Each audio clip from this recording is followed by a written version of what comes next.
Audio renungan bab 2 dengan judul Keperluan Orang Berdosa, diambil dari buku Kebahagiaan Sejati.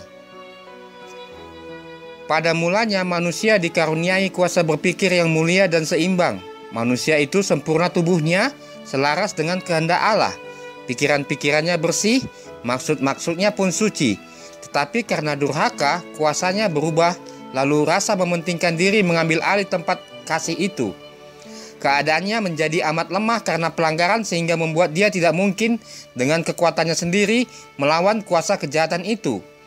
Dia telah ditawan setan dan akan tetap dikuasainya kalau Tuhan Allah tidak turut campur tangan secara khusus.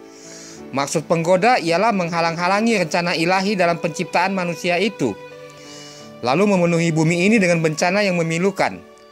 Dan dia akan menunjukkan bahwa semuanya ini terjadi sebagai akibat dari pekerjaan Allah dalam menciptakan manusia. Dalam keadaan manusia tanpa dosa, dia dapat mengadakan hubungan yang menyenangkan dengan Allah yang di dalam dialah tersembunyi segala harta hikmat dan pengetahuan. Kolose 2 ayat 3. Tetapi sejak jatuh ke dalam dosa, manusia tidak lagi dapat menikmati kesenangan hubungan yang kudus itu. Bahkan dia mencoba menyembunyikan dirinya dari hadapan hadirat Allah. Begitulah selalu keadaan hati yang masih belum dibarui. Ia tidak sesuai dengan Allah dan tidak akan mendapat kesenangan dalam hubungan dengan Dia. Orang yang berdosa tidak senang di hadapan Allah. Dia akan takut dan menarik diri dari pergaulan dengan makhluk-makhluk yang suci. Sekiranya dia diperkenankan memasuki surga, hal itu tidak akan menggembirakannya. Kasih yang tidak mementingkan diri yang bertata di surga, setiap hati menyambut hati kasih Allah yang tiada batasnya, tidak akan mendapat sambutan di dalam jiwanya.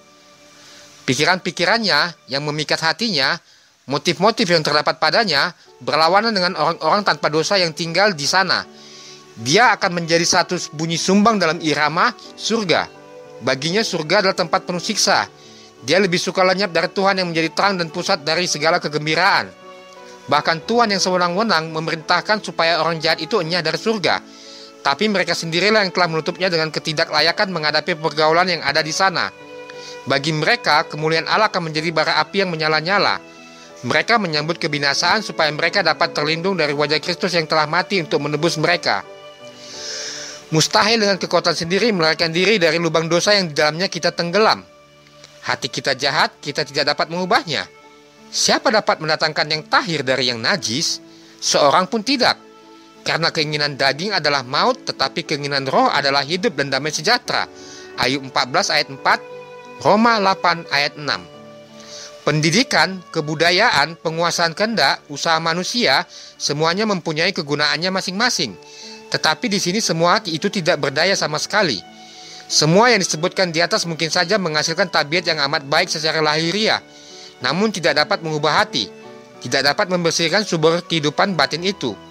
Harus ada satu kuasa yang bekerja dari dalam, suatu kehidupan baru dari atas, sebelum manusia dapat diubahkan dari dosa kepada kekudusan.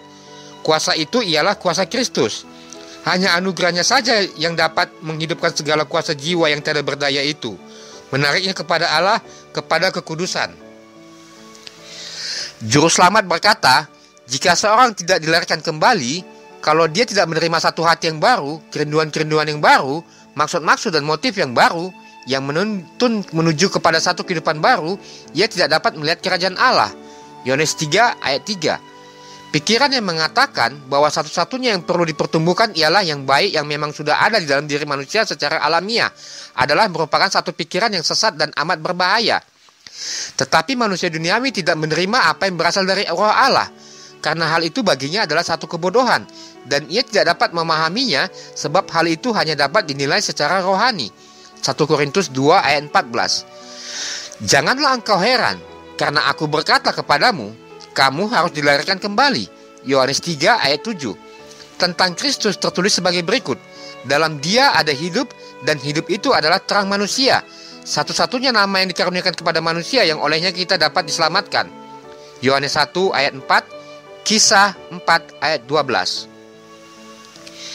Tidak cukup hanya sekedar mengerti kelembutan kasih Allah, melihat sifat kemurahannya dan kelembutan seorang bapa.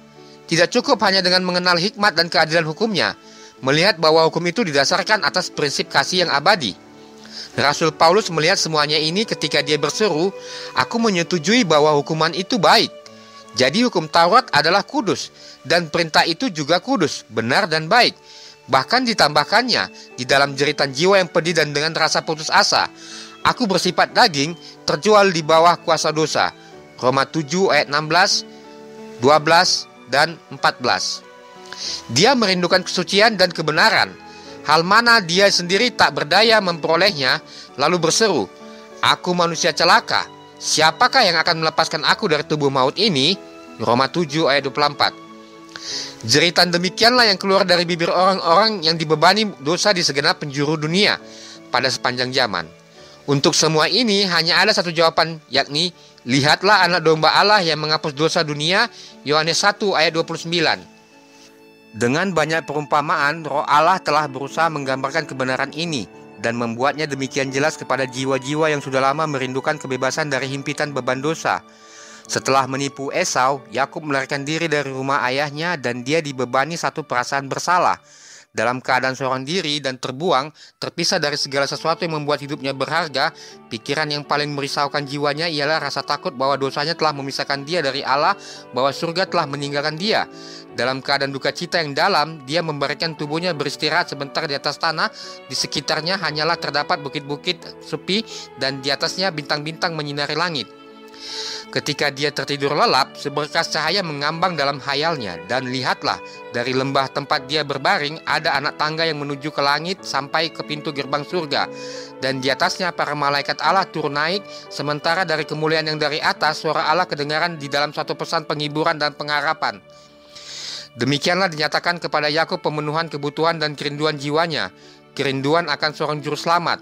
Dengan perasaan gembira dan syukur, dia telah memandang satu jalan di mana sebagai seorang berdosa, dia dapat dipulihkan hubungannya dengan Allah. Anak tangga ajaib yang dilihat dalam mimpinya menggambarkan Yesus, satu-satunya penghubung antara Allah dan manusia. Gambaran ini jugalah yang ditunjukkan Yesus dalam percakapannya dengan Nathanael, ketika dia berkata, "Engkau akan melihat langit terbuka dan segala malaikat-malaikat Allah turun naik kepada anak manusia." Yohanes 1 ayat 51. Di dalam kemurtadannya, manusia memang menjauhkan dirinya dari Tuhan. Dunia tercerai dari surga. Antara jurang yang memisahkan itu tidak ada hubungan. Tetapi melalui Kristus, dunia kembali dijembatani dengan surga. Dengan jasanya sendiri, Kristus telah menjembatani jurang yang dapat dibuat oleh dosa, sehingga malaikat-malaikat yang melayani dapat berhubungan dengan manusia. Kristus menghubungkan manusia yang sudah jatuh ke dalam dosa dan dalam kelemahan serta keadaan tanpa daya itu dengan sumber kuasa yang tiada batasnya. Tetapi sia-sialah impian-impian manusia akan kemajuan, segala usaha meninggikan manusia, jika mereka melupakan satu-satunya sumber pengharapan dan pertolongan bagi umat manusia yang telah jatuh ke dalam dosa. Setiap pemberian yang baik dan setiap anugerah yang sempurna datangnya dari atas, diturunkan dari Bapa. Yakobus 1 ayat 17. Berasal dari Allah Bapa. Tiada kemuliaan tabiat yang sempurna kalau tidak dari Dia, dan satu-satunya jalan kepada Allah ialah Kristus. Katanya, "Akulah jalan dan kebenaran dan hidup, tidak ada seorang pun yang datang kepada Bapa kalau tidak melalui aku." Yohanes 14 ayat 6. Hati Allah rindu terhadap anak-anaknya di dunia dengan satu kasih yang lebih kuat daripada kematian. Di dalam memasrahkan anaknya itu, Dia telah memasrahkan kepada kita segenap surga di dalam satu pemberian, kehidupan juru selamat dan kematian serta pengantaraannya, pelayanan malaikat-malaikat, roh yang memohonkan, Allah Bapa bekerja di atas dengan segala perkara, perhatian yang tiada putus-putusnya dari makhluk-makhluk surga, semuanya dikerahkan demi penebusan umat manusia. Oh, marilah kita renungkan pengorbanan ajaib yang telah diadakan untuk kita. Marilah kita mencoba menghargai pekerjaan dan kuasa surga yang telah dikerahkan untuk merebut yang hilang serta membawa mereka kembali ke rumah Bapa. Motif-motif yang lebih kuat dan alat-alat yang lebih tangguh tidak akan pernah bermanfaat. Upah yang besar untuk perbuatan yang baik, kenikmatan surga, pergaulan dengan para malaikat, hubungan dan kasih Allah dan anaknya, peningkatan dan perluasan segala kuasa kita sampai selama-lamanya. Bukankah ini pendorong yang maha kuat dan pemberi keberanian untuk kita menyerahkan pelayanan kasih kepada Khalik dan penebus kita? Dan sebaliknya, hukuman yang dinyatakan Allah atas dosa, pembalasan yang tidak terelakkan, kemerosotan tabiat kita, dan kebinasaan yang terakhir sudah ditegaskan dalam firman Tuhan untuk mengamarkan kita terhadap pekerjaan setan. Tidakkah kita menghargai anugerah Allah itu, apalagi yang dapat dilakukannya? Marilah kita menempatkan diri kita di dalam hubungan yang baik dengan Dia yang telah mengasihi kita dengan kasih yang ajaib. Marilah kita menggunakan kesempatan yang telah diberikannya kepada kita, supaya kita dapat diubahkan menjadi serupa dengan Dia, dan dipulihkan kembali ke dalam persahabatan dengan malaikat-malaikat yang melayani, ke dalam hubungan yang harmonis dengan Allah Bapa dan Anak itu. Demikianlah renungan dari buku Kebahagiaan Sejati, bab 2. Judulnya Keperluan Orang Berdosa. Sampai jumpa di renungan berikutnya. Shalom, Tuhan memberkati. Terima kasih.